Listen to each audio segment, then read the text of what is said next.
주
1절부터 12절입니다. 누가복음 24장 1절부터 12절. 성경이 하나님의 말씀인 것을 믿으십니까? 아멘. 그 믿음으로 한 절 한 절 교독하시겠습니다. 안식 후 첫날 새벽에 이 여자들이 그 준비한 향품을 가지고 무덤에 가서 돌이 무덤에서 불려 옮겨진 것을 보고 들어가니 주 예수의 시체가 보이지 아니하더라. 이로 인하여 근심할 때에 문득 찬란한 옷을 입은 두 사람이 곁에 섰는지라. 여자들이 두려워 얼굴을 땅에 대니 두 사람이 이르되 어찌하여 살아있는 자를 죽은 자 가운데서 찾느냐? 여기 계시지 않고 살아나셨느니라. 갈릴리에 계실 때 너희에게 어떻게 말씀하셨는지를 기억하라. 이르시기를 인자가 죄인의 손에 넘겨져 십자가에 못 박히고 제3일에 다시 살아나야 하리라 하셨느니라 한데 그들이 예수의 말씀을 기억하고 무덤에서 돌아가 이 모든 것을 11 사도와 다른 모든 이에게 알리니 이 여자는 막달라 마리아와 요한나와 야고보의 모친 마리아라. 또 그들과 함께한 다른 여자들도 이것을 사도들에게 알리니라. 사도들은 그들의 말이 해탄한 듯이 들려 믿지 아니하나 베드로는 일어나 무덤에 달려가서 구부려 들여다보니 세마포만 보이는지라. 그 대제를 놀랍게 여기며 집으로 돌아가니라. 아멘. 부활주일에 하나님의 말씀을 믿을 때에 기뻐할 수 있습니다 라는 제목으로 전하기를 원합니다. 꽃을 심거나 아니면 작은 텃밭을 일구어 씨를 심을 때 또는 아니면 아예 본격적으로 농업을 이렇게 시작하시면서 또 농사를 지으시면서 씨를 심는 분들이 자신이 심는 이 씨는 반드시 열매가 싹이 나고 열매가 맺을 것을 분명히 믿는 가운데서 그렇게 꽃을 심고 또는 텃밭에 어떤 그 씨들을 심는 것이죠.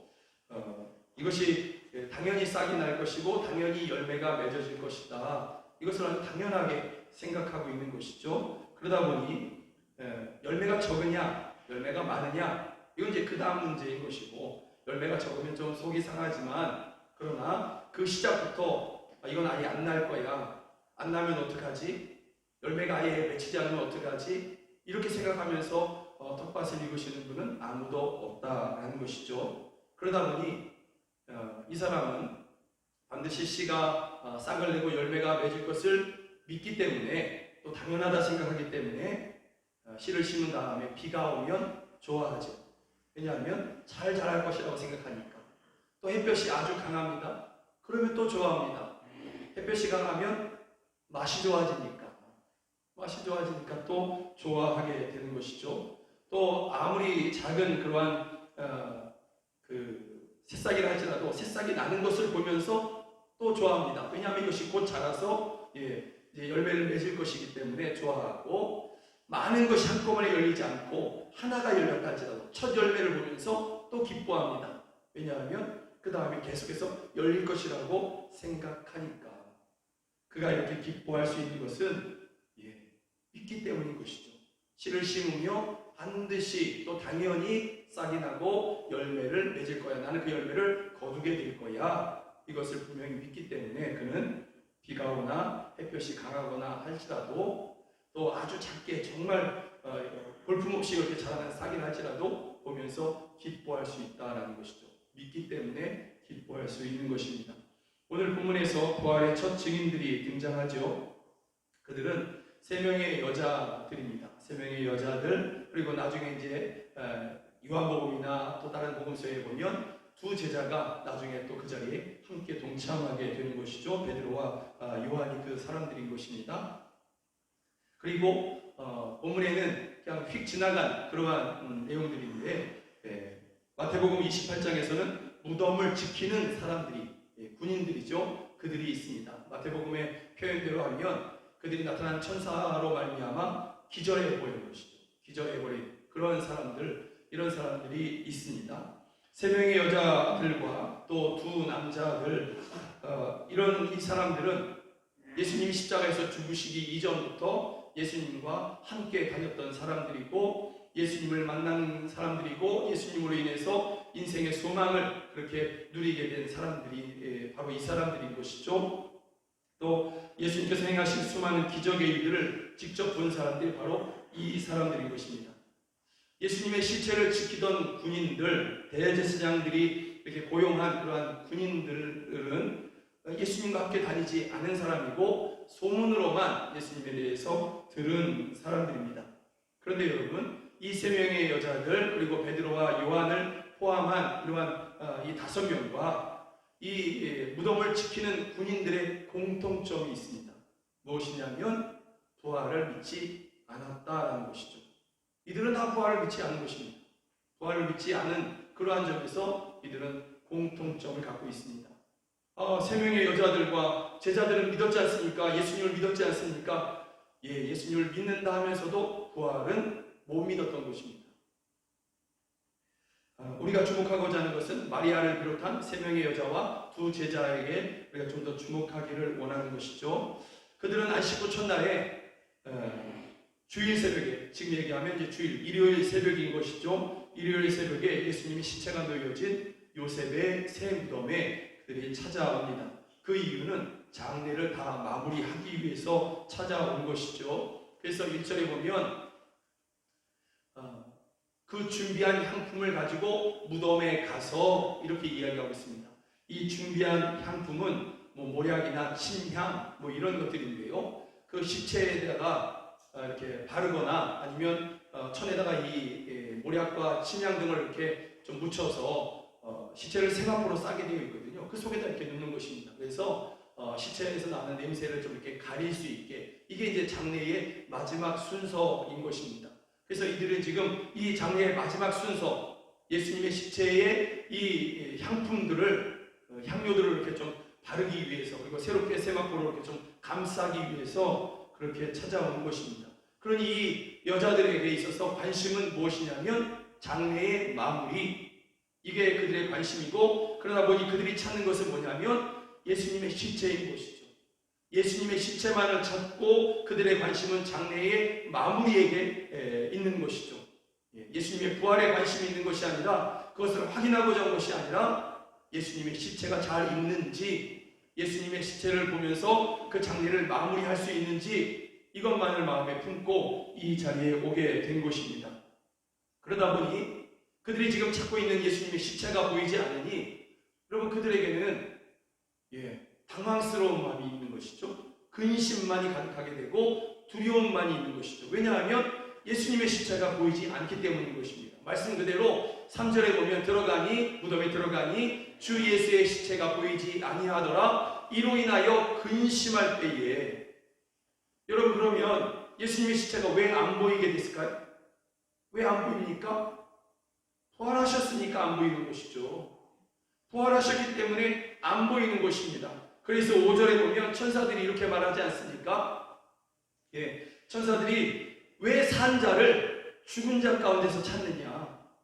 예수님께서 살아나셔서 산 자들 가운데 계시는데 너희가 왜 죽은 자들 가운데서, 시체들 가운데서 예수님을 찾느냐? 이렇게 이야기하는 것입니다. 예수님의 부활은 너무나 놀랍고 또 큰 영광의 순간이지 않습니까? 예수님을 사랑하는 사람들에게는 기쁨의 순간이지 않습니까? 그런데 예수님의 그 부활을 믿지 않으니까, 그 부활의 현장에 이르렀어도, 그 부활의 현장에 왔었어도 기쁨과 영광, 찬송, 감사가 아니라 두려움과 근심과 슬픔만이 그들 가운데 있게 된 것이죠. 믿지 않아서 그런 것입니다. 믿지 않아서. 그러면 이 사람들이 예수님의 부활이라는 것을 정말 안 믿었느냐? 아니요, 그들이 믿었어요. 믿긴 믿었어요. 그런데 어떻게 믿고 있느냐? 요한복음 11장에 보면 마르다와 마리아의 그 오라비 나사로가 죽은 일이 있습니다. 예수님을 정말 사랑하는 사람들이지 않습니까? 그런데 나사로가 병들어서 갑작스럽게 이렇게 죽게 되었습니다. 그래서 그 자리에 예수님께서 찾아가신 것이죠. 찾아가서 마르다에게 이야기합니다. 내 오라비가 다시 살리라. 그때 이 마르다가 뭐라고 얘기하냐면, 예수께서 이르시되 내 오라비가 다시 살아나리라. 마르다가 이르되 마지막 날 부활 때에는 다시 살아날 줄을 내가 아나이다. 예, 부활을 믿긴 믿었어요. 근데 언제 일어나요? 마지막 날에, 먼 훗날에, 그날이 언제인지 모르지만 그날에 다시 살아날 것을 내가 믿습니다. 그래서 오늘 오라비가 죽은 것을 내가 슬퍼할 수밖에 없습니다. 이렇게 이야기하는 것이죠. 이것이 이 마르다뿐만이 아니라 유대인들이 믿고 있었던 바로 그 부활인 것입니다. 그러니 예수님께서 3일 만에 다시 살아나리라, 이 말씀, 예수님의 3일 만에 다시 살아나시는 이 부활은 그들이 믿을 수가 없는 것이죠. 안 믿는 것입니다. 그래서 지금 부활의 현장에 와서도 이것을, 그 부활의 영광을 누리지 못하고, 그 기쁨을 누리지 못하고, 그 영광, 그 소망을 누리지 못하고, 그들은 오히려 근심하고 두려워하고 슬퍼할 수밖에 없는 것이죠. 왜냐하면 시체가 보이지 않으니까. 시체가 없어서 그들은 당황해하고 있는 것입니다. 여러분, 이 사람들이 그러면 왜 예수님의 부활을 안 믿었을까요? 그들이 듣지 못해서, 마지막 날 부활할 것은 옛날부터 우리 조상들이 다 이야기했으니까, 아브라함부터 시작해서 계속해서 우리 조상들이, 선지자들이 이야기했으니까 들어 알고 있지만, 그래서 믿는다고 하지만 예수님의 3일 만에 부활하신다는 얘기는 우리가 못 들었으니까, 그러니까 믿을 수 없었다? 아닙니다. 성경에 보면 분명히 말씀하고 있습니다. 예수님께서 제자들에게 제3일 만에 다시 살아나야 할 것을 지속적으로 얘기하셨는데요. 마태복음 16장 21절을 함께 읽어볼까요? 시작. 이때로부터 예수 그리스도께서 자기가 예루살렘에 올라가 장로들과 대제사장들과 서기관들에게 많은 고난을 받고 죽임을 당하고 제3일에 살아나야 할 것을 제자들에게 비로소 나타내시니, 제3일에 살아나야 할 것을 마태복음 16장에서 말씀하셨고요, 17장에서도 제3일에 살아나리라, 이것을 제자들에게 말씀하십니다. 여러분, 20장에서도 똑같이 말씀하십니다.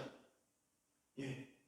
계속해서 마태복음 16장 이후부터는 예수님께서 제자들과 함께 다니시면서 끊임없이 이것에 대해서 이야기하셨고, 최소한 3번 이상은 예수님께서 제자들에게 명확하게 내가 죽임을 당하고 고난받고 죽임을 당하고 제3일에는 살아난다, 이것을 제자들과 여성들에게, 여자들에게, 예수님을 따르는 사람들에게 끊임없이 예수님께서 말씀하셨습니다. 그리고 3번 이상 말씀하셨으니 이 일은 반드시 이루어지게 되는 것이죠. 부활은 사실이 되는 것입니다. 그러나 예수님의 말씀을 듣고도 그들이 믿지 아니하므로 정말 기뻐하고 찬양하고 춤춰야 될 그 순간에 그들은 두려워하고 시체가 보이지 않는다고 그렇게 근심하게 되고, 여러분, 부활이라는 것이 그들에게 오히려 근심거리가 되고 슬픔거리가 되고 두려움거리가 된 것이죠. 믿음이 없으면 부활의 현장 가운데 있다 할지라도 근심과 슬픔, 두려움밖에는 있을 수 없다라는 것이죠. 그러나 여러분, 부활을 믿게 될 때, 그 부활이 현재인 것을 우리가 분명히 믿게 될 때 어떤 상황 가운데서도 감사를 놓지 않게 되는 것이죠. 예. 두려움에 매이지 않게 되는 것이고, 염려가 아니라 소망의, 기쁨의 삶을 살아가게 되는 것입니다. 그러므로 여러분, 참된 기쁨은 언제 누릴 수 있느냐? 어떤 사람이 또 누릴 수 있느냐? 부활을 믿을 때에, 부활을 믿는 사람이, 그것이 먼 날에, 마지막 날에, 자꾸 이게 습관적으로 나오는데 이거 회개해야 되겠습니다. 좀 용서하여 주십시오. 먼 훗날이 아니라 그 언젠가 그 마지막 날에, 이제 곧 올 그 마지막 날에 우리가 부활할 것을 믿지만, 그러나 또한 지금 현재 그 부활이 현재이고 실제이고 그 능력이 우리와 함께한다는 것을 우리가 믿을 때에, 그 믿음을 가진 사람은 오늘을 기뻐할 수 있는 것이죠. 오늘을 찬송할 수 있고 오늘을 감사할 수 있는 것이죠. 어떤 상황 가운데에서도, 어떤 어려움 가운데서도 그 부활이 오늘이라는 것을 우리가 믿는다면, 여러분, 우리는 기뻐할 수 있고 그 사람은 하나님 앞에 감사와 찬양을 올려드릴 수 있는 것입니다.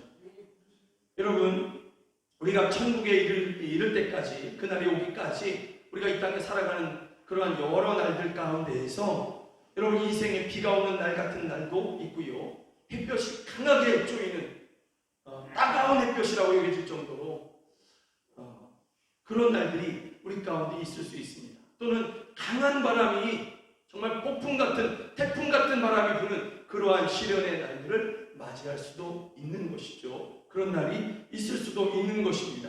그러나 여러분, 부활을 믿는 사람, 그것이 현재인 것을, 그 능력이 현재에도 지금도 나와 함께한다는 것을 믿는 사람들은 그러한 시련의 날을 만난다 할지라도 그는 넘어지지 않습니다. 그는 쓰러지지 않고 그는 실망하지 않습니다. 왜냐하면 그 부활이 지금 나와 함께하고 있기 때문에 그렇습니다. 이 바람이 아무리 크다 할지라도, 이 비가 아무리 강하게 내린다 할지라도, 그런 시련이 내게 닥쳐온다 할지라도 그것 때문에 내가 망하는 것이 아니라는 것, 부활의 능력이 나와 함께하는 한 그 모든 것이, 그 어떤 시련도 나를 쓰러뜨릴 수 없다는 것을 믿기 때문에 여러분, 그 모든 것을 그는 이길 수 있는 것입니다. 그것이 질병이든 원수 같은 사람이든 고통의 순간이든 때로는 가지고 있는 것들을 이것저것을 잃어버렸다 할지라도 그는 낙심하지 않을 수 있는 것입니다. 왜냐하면 이것 때문에 내가 쓰러지거나 망하지 아니할 것을 믿기 때문에, 부활의 주님이 지금 나와 함께하기 때문에, 현재에 나와 함께하시기 때문에 나로 이렇게 망하게 하지 않는다는 것을, 나로 다시 일어나게 하실 것을 믿기 때문에 그는 그러한 어려운 가운데서도 오히려 그 날들을 소망하며, 그 이김의 날들을 소망하며 영광의 찬양을, 감사의 찬양을, 믿음의 기도를 드릴 수 있는 것입니다.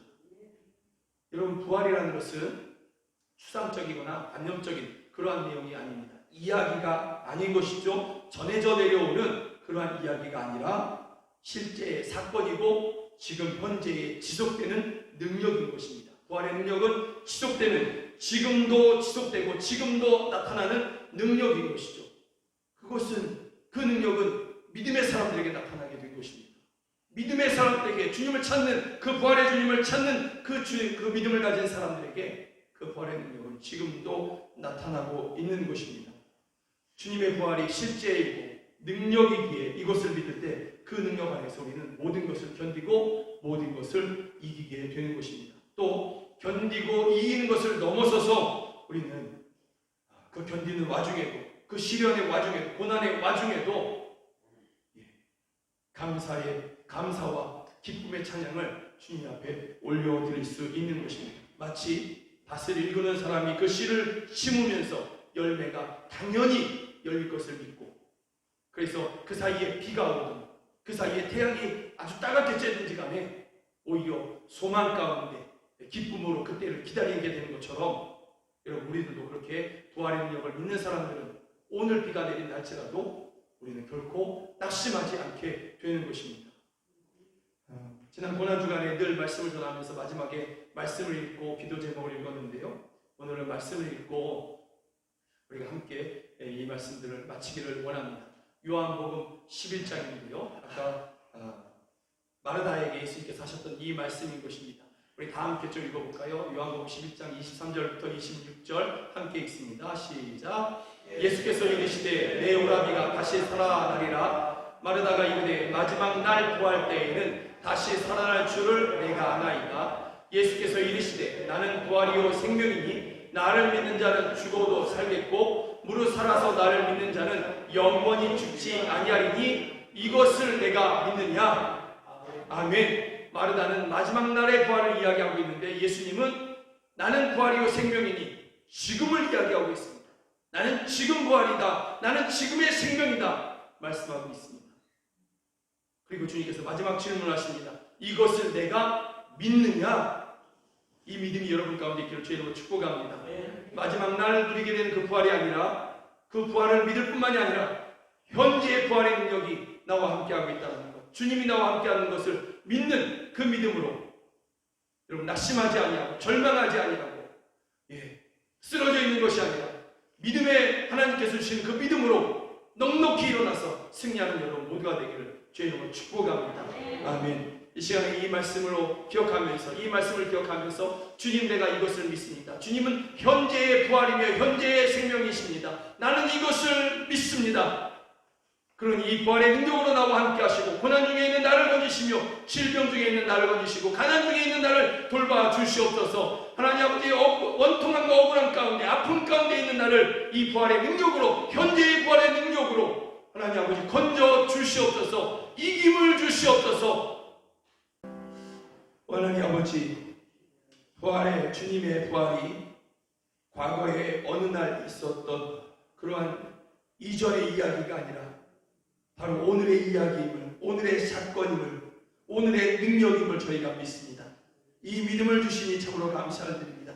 이 믿음으로 주여 우리 하루하루를 살아가고자 할 때에 부활하신 주님, 또 그 부활의 능력으로 역사하시는 주님, 사망 권세, 세상 모든 것을 이기신 그 능력으로 역사하시는 주님, 믿음으로 주께 나아가는 저희들을 날마다 그 부활의 능력으로 구원하시며 돌보시며 치유하시고 강건하게 하여 주시옵소서. 가난 중에 있는 성도들을 부활의 능력으로 함께 하시고 건져주시며, 하나님 아버지 질병 중에 있는 성도들을 그 부활의 능력으로 치유하여 주시옵소서. 사망의 어두움 가운데 묶여있는 그러한 성도들, 고난의 어려움 가운데 묶여있는 성도들, 부활의 능력으로, 현재의 능력으로 주여 저희들을 건지시고 날마다 위로하여 주시옵소서. 주여 여러가지 상처되는 그러한 일들로 또 말들로 인해서 하나님 아버지 아파하는 성도들, 주여 저희들에게 오늘의 그 부활의 능력으로 함께하여 주셔서 그 모든 것을 이기게 하여 주시고 소망의 날들을 기다릴 수 있는 저희들에게 하여 주시옵소서. 주여 이 믿음을 주신 주님을 찬양합니다. 부활하신 주님을 찬양합니다. 원수를 이기시고 세상을 이기신 주님을, 사망을 이기신 주님을 찬양합니다. 지금 우리 그 예수 그리스도의 은혜와 하나님 아버지의 크신 사랑과 성령 하나님의 늘 함께 하시고 도우시는 그 은혜가 오직 주님만이 부활하셨고 또 주님을 믿는, 부활하신 주님을 믿는 우리의 모든 삶에 부활하신 주님이 또한 날마다 승리의 그 능력으로 함께 하심을 믿는 우리 사랑하는 성도들 머리 위에 이제로부터 영원까지 함께 하시기를 주 예수 그리스도의 이름으로 간절히 축원하옵나이다. 아멘.